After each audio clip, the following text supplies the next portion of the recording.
Hello everyone, रघुवर GK में आप सभी का स्वागत है।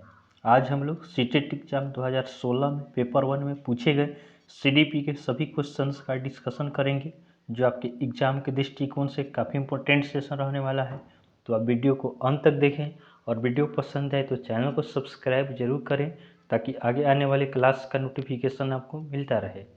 तो चलिए आज का क्लास हम स्टार्ट करते हैं। हमारा पहला प्रश्न है, विकास का पदाभिमुख दिशा सिद्धांत व्याख्या करता है कि विकास इस प्रकार से आगे बढ़ते हैं। तो हमें बताना है कि विकास किस प्रकार से आगे बढ़ते हैं। तो ऑप्शन ए हमारा है भिन्नों से एकीकृत कार्यों की ओर, ऑप्शन बी है सिर से पैरों की ओर, ऑप्शन सी है ग्रामीण से शहरी क्षेत्रों की ओर, ऑप्शन डी है सामान्य से विशिष्ट कार्यों की ओर। तो विकास आपका सिर से पैरों की ओर बढ़ता है। ऑप्शन बी हमारा सही उत्तर हो जाएगा कि विकास का पदाभिमुख दिशा सिद्धांत व्याख्या करता है कि विकास इस प्रकार आगे बढ़ता है, सिर से पैरों की ओर। नेक्स्ट क्वेश्चन को देखते हैं। अगला प्रश्न है, विकास की गति एक व्यक्ति से दूसरे में भिन्न होती है, किंतु यह एक डैश नमूने का अनुगमन करती है। विकास क्या होता है? तो विकास प्रत्येक व्यक्ति में अलग अलग तरह का होता है। कोई किसी वस्तु को जल्दी सीख जाता है, कोई किसी काम को देर से सीखता है, किंतु यह एक डैश नमूने का अनुगमन करता है। तो विकास किसका अनुगमन करता है? तो इसका सही उत्तर होगा ऑप्शन ए, एड़ी से चोटी। तो विकास क्या होता है? विकास आपका पूरी तरह से कोई भी वस्तु, कोई भी क्या है, कोई भी व्यक्ति हो गया, वह चाहता है कि वह हर एक प्रकार का ज्ञान उसके अंदर हो, तो वह एड़ी से चोटी तक क्या करता है, कोशिश करता है। ऑप्शन ए हमारा सही उत्तर है। अगला प्रश्न है, भाषा विकास के लिए प्रारंभिक बचपन डैश काल है। भाषा के विकास के लिए प्रारंभिक बचपन क्या होता है? तो कहा जाता है कि बचपन क्या है? बचपन में बच्चा का दिमाग होता है वह खाली होता है। खाली मेमोरी में हम क्या करते हैं, किसी भी फाइल को अपलोड करते हैं, वह आसानी से अपलोड हो जाता है। लेकिन अगर कोई भरा हुआ मेमोरी है, उसमें हम कोई चीज़ अपलोड करना चाहें तो होगा? नहीं होगा, हमको फॉर्मेट करना होगा। तो उसी तरह भाषा विकास के लिए प्रारंभिक बचपन, बचपना अवस्था वह अवस्था होता है, उस समय हम बच्चे को जैसी शिक्षा देंगे, जिस प्रकार के परिवेश में रखते हैं बच्चे, वैसी ही शिक्षा प्राप्त करते हैं। तो प्रारंभिक बचपन आपका अति संवेदनशील होता है। ऑप्शन सी हमारा सही उत्तर होगा कि भाषा विकास के लिए प्रारंभिक बचपन डैश काल है। तो प्रारंभिक बचपन आपका अति संवेदनशील काल होता है। बच्चे आपका बचपन में ही क्या करते हैं, भाषा को सीखते हैं, तो इसे इसलिए संवेदनशील काल कहा जाता है। नेक्स्ट क्वेश्चन को देखते हैं। अगला प्रश्न हमारा है, भाषा के विकास के लिए सबसे संवेदनशील समय निम्न में से कौन सा है? तो अभी इसके पहले ही हमने क्वेश्चन में देखा है कि भाषा के विकास के लिए सबसे संवेदनशील समय कौन सा होता है। तो इसका सही उत्तर आप बताइए क्या होगा। इसका सही उत्तर आपका हो जाएगा ऑप्शन सी, प्रारंभिक बचपन का समय। इसी का अपोजिट हमने क्या देखा है, पिछले क्वेश्चन में देखा है कि प्रारंभिक बचपन में क्या होता है, भाषा सीखना अति संवेदनशील होता है।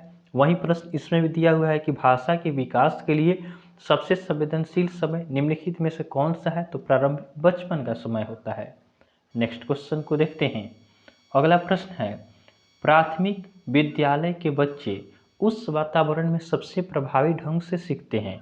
तो आपका जो प्रारंभिक विद्यालय के बच्चे होते हैं, वे किस वातावरण में प्रभावी ढंग से सीखते हैं? तो ऑप्शन ए हमारा है, जहां शिक्षक एकाधिकारवादी है और स्पष्ट आदेश देता है कि क्या किया जाना चाहिए। तो यहाँ पे शिक्षक का एकाधिकारवादी नहीं होना चाहिए, तो ये ऑप्शन हमारा नहीं हो सकता है। ऑप्शन बी है, जहां मूल रूप से पढ़ने लिखने और गणित की संज्ञानात्मक कुशलताओं पर ही ध्यान का केंद्र होता है और बल दिया जाता है। तो इसमें केवल एक सब्जेक्ट का बात है, तो एक सब्जेक्ट का तो बात नहीं हो सकता है। ऑप्शन सी है, जहां शिक्षक सारे अधिगमों में आगे होता है और विद्यार्थियों से निष्क्रिय रहने की अपेक्षा करता है। टीचर, कोई भी टीचर ऐसा नहीं चाह सकता है कि उसका स्टूडेंट क्या हो, निष्क्रिय हो, वो काम न करे। तो ये भी नहीं होगा। ऑप्शन डी हमारा है, जहां उनकी संवेगात्मक आवश्यकताओं की पूर्ति होती है और वे अनुभव करते हैं कि वे महत्वपूर्ण हैं। तो ऑप्शन डी हमारा सही उत्तर हो जाएगा कि बच्चे की क्या होनी चाहिए, संवेगात्मक आवश्यकताओं की पूर्ति होनी चाहिए और उन्हें यह अनुभव होना चाहिए कि वे काफ़ी महत्वपूर्ण है। तो स्टडी होगा किसी भी क्षेत्र में क्या है, दोनों पहलू का समान मेल होना चाहिए। स्टडी है तो स्टडी में आपका शिक्षक और स्टूडेंट दोनों के बीच समान तालमेल होना चाहिए, तभी शिक्षा अच्छी ढंग से हो सकती है। नेक्स्ट क्वेश्चन को देखते हैं। अगला प्रश्न है, बच्चे के समाजीकरण में परिवार डैश भूमिका निभाता है। बच्चे के समाजीकरण में परिवार की क्या भूमिका होती है, यह हमें बताना है। तो बच्चे की समाजीकरण में परिवार का आपका काफ़ी महत्व होता है। तो इसका हमारा सही उत्तर होगा ऑप्शन बी, रोमांचकारी भूमिका होता है। यह आपका ऑप्शन ए, सी और डी नहीं होगा, ऑप्शन बी इसका हमारा सही उत्तर होगा कि बच्चे के समाजीकरण में परिवार क्या होता है, परिवार आपका रोमांचकारी भूमिका निभाता है। इस पे और भी आप कुछ बात याद रख सकते हैं कि बच्चे का प्रारंभिक विद्यालय उसका घर होता है। समाजीकरण के बारे में भी आपका बच्चा सबसे पहले अपने परिवार से ही सीखता है। नेक्स्ट क्वेश्चन को देखते हैं। अगला प्रश्न हमारा है, डैश के विचार से बच्चे सक्रिय ज्ञान निर्माता तथा नन्हे वैज्ञानिक हैं जो संसार के बारे में अपने सिद्धांतों की रचना करते हैं। डैश के विचार से, किसके विचार के अनुसार बच्चे सक्रिय ज्ञान निर्माता तथा नन्हे वैज्ञानिक हैं जो संसार के बारे में अपने सिद्धांतों की रचना करते हैं। तो यह कथन आपका पियाजे का है। तो जीन पियाजे का यह कथन है कि बच्चे सक्रिय ज्ञान निर्माता तथा नन्हे वैज्ञानिक होते हैं जो संसार के बारे में अपने सिद्धांतों की रचना करते हैं। नेक्स्ट क्वेश्चन को देखते हैं। एक 6 वर्ष की लड़की खेल कूद में असाधारण योग्यता प्रदर्शित करती है। यह खेल कूद में असाधारण योग्यता प्रदर्शित करती है। उसके माता पिता दोनों ही खिलाड़ी हैं, लेकिन उसके माता पिता क्या है, वे खिलाड़ी हैं। उसे नित्य प्रशिक्षण प्राप्त करने भेजते हैं और वे उसे क्या करते हैं, प्रशिक्षण लेने के लिए भेजते हैं और सप्ताहांत में उसे प्रशिक्षण देते हैं और सप्ताह के अंत में वे खुद भी प्रशिक्षण देते हैं। बहुत संभव है कि उसकी क्षमताएं निम्न दोनों के बीच परस्पर प्रतिक्रिया का परिणाम होगी। तो हमें बताना है कि उस बच्चे की क्षमता क्या होगी। तो ऑप्शन ए हमारा है वृद्धि और विकास, ऑप्शन बी है स्वास्थ्य और प्रशिक्षण, ऑप्शन सी है अनुशासन और पौष्टिकता और ऑप्शन डी हमारा है आनुवांशिकता और पर्यावरण। तो बच्चे अपने परिवार के साथ साथ अपने इंस्टीट्यूट से भी सीख रही है। तो इसका सही उत्तर हमारा होगा ऑप्शन डी कि आनुवांशिकता परिवार से हो गया और इंस्टीट्यूट में सीख रही है तो पर्यावरण हो गया। तो बच्ची आपका आनुवांशिकता और पर्यावरण यह दोनों क्या होगा, उसकी प्रशिक्षण का, उसकी क्षमता का प्रतिक्रिया होगा। नेक्स्ट क्वेश्चन को देखते हैं। वाइगोत्स्की के अनुसार बच्चे सीखते हैं। वाइगोत्स्की के अनुसार बच्चे किस प्रकार से सीखते हैं। तो ऑप्शन ए हमारा है जब पुनर्फलन प्रदान किया जाता है, ऑप्शन बी है परिपक्व होने से, ऑप्शन सी है अनुकरण से, ऑप्शन डी है वयस्कों और समवयस्कों के साथ परस्पर क्रिया से। तो वाइगोत्स्की का मानना है कि बच्चे आपका वयस्कों और समवयस्कों के साथ परस्पर क्रिया करने से सीखते हैं। तो बच्चा क्या होता है, यहाँ पे वयस्क और समवयस्क कहने का मतलब है बच्चे अपने अपने बड़े साथी से या अपने टीचर से या अपने परिवार से सीखते हैं। तो ऑप्शन डी हमारा सही उत्तर है। नेक्स्ट क्वेश्चन को देखते हैं। कोहनबर्ग ने प्रस्तुत किए हैं। तो कोहनबर्ग ने क्या प्रस्तुत किया है, तो इसका सही उत्तर आपका हो जाएगा ऑप्शन डी नैतिक विकास के चरण। तो नैतिक विकास के चरण आपका कोहनबर्ग के द्वारा प्रस्तुत किया गया है। आप इसे ध्यान रखेंगे, काफ़ी इंपॉर्टेंट क्वेश्चन है। नेक्स्ट क्वेश्चन को देखते हैं। अगला प्रश्न हमारा है निम्नलिखित में से कौन सा एक आधारभूत सहायता का उदाहरण है। इसमें से कौन सा आपका आधारभूत सहायता का उदाहरण होगा। तो ऑप्शन ए हमारा है अनुबोधन और संकेत देना तथा नाजुक स्थितियों पर प्रश्न पूछना।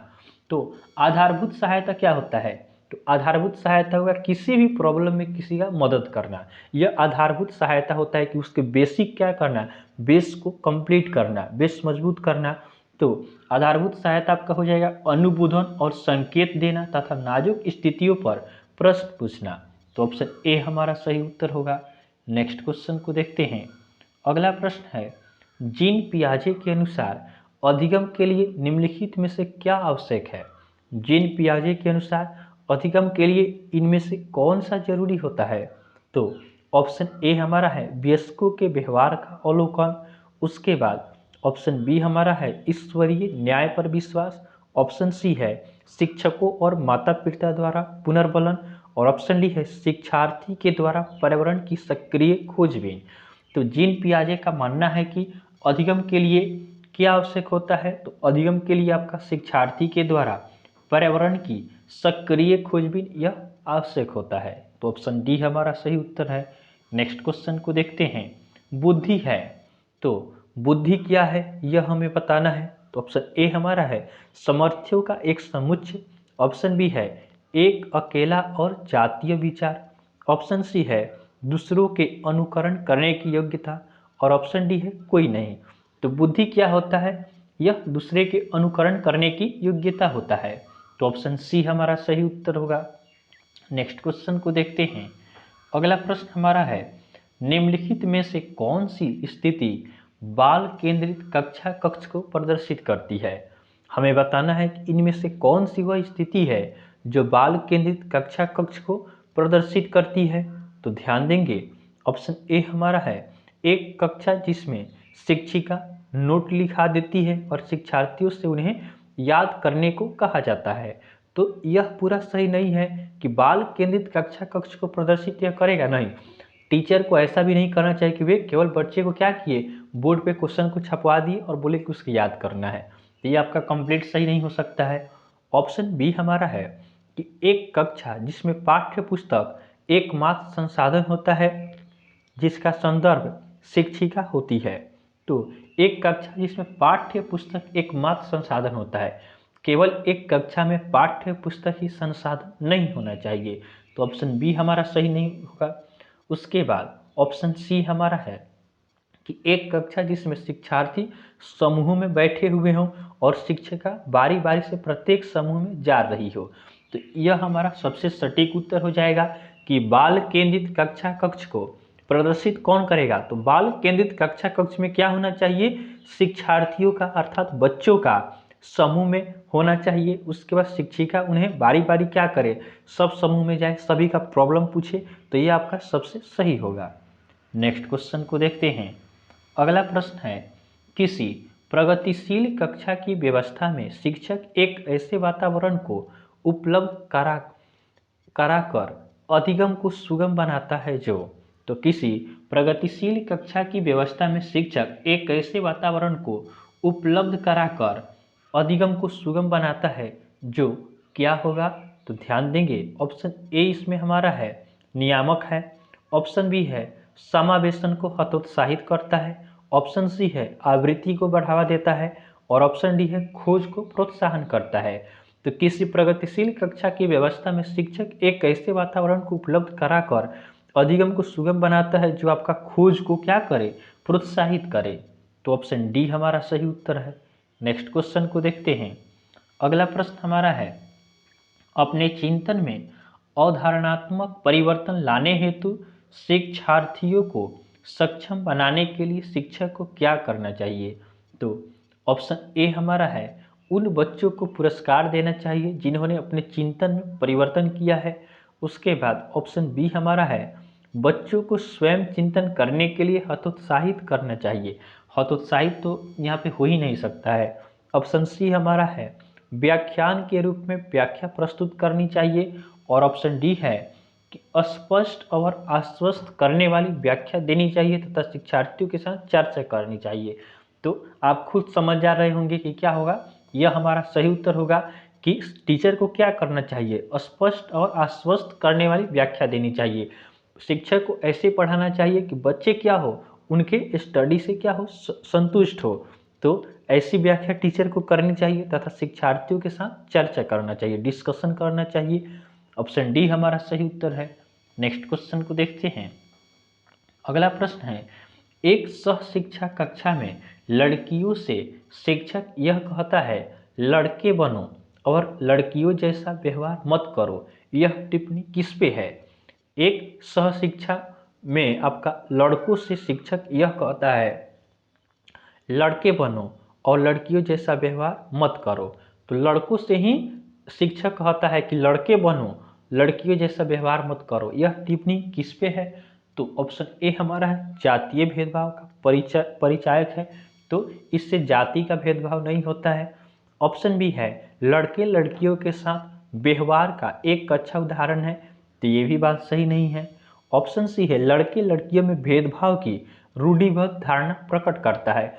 तो टीचर क्या कहना चाह रहे हैं? टीचर यहाँ पे कहना चाह रहे हैं कि लड़के बनो, लड़कियों जैसा व्यवहार मत करो, अर्थात लड़के और लड़कियों में यहाँ पे भेदभाव हो रहा है, भेदभाव इस सेंटेंस में प्रकट हो रहा है। तो ऑप्शन सी हमारा सही उत्तर होगा कि लड़के लड़कियों में भेदभाव की रूढ़िबद्ध धारणा प्रकट कर रही है। नेक्स्ट क्वेश्चन को देखते हैं। अगला प्रश्न है भारत में अधिकांश कक्षाएं बहुभाषाई होती है। भारत में अधिकांश कक्षाएं होती है वे कैसी होती है? वह बहुभाषाई होती है।